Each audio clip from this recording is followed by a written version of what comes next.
All right, out with the old and in with the new.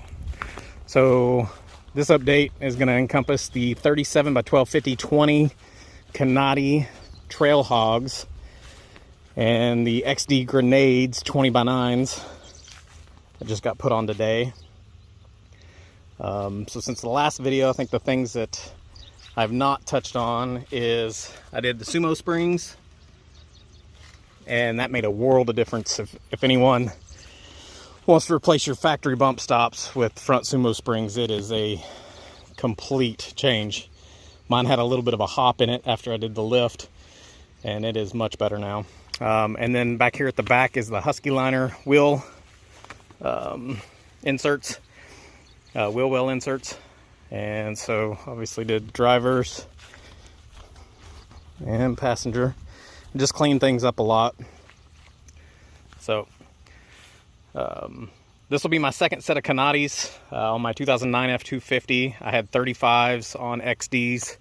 I did grenades on those as well. And then now on this 14, we went with another set.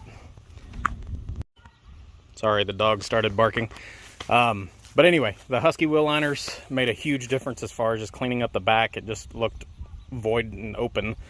The next thing I want to do is, as far as suspension, is do the rear Sumo springs as well.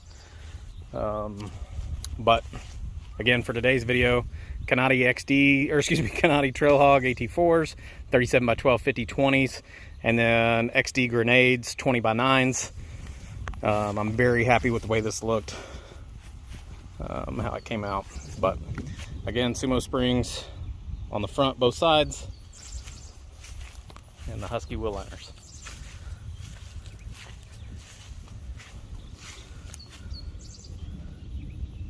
It's got a good amount of tread. We'll see what kind of mileage I get out of them.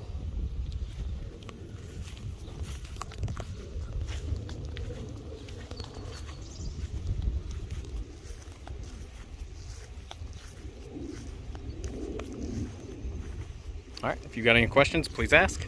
Thanks for watching.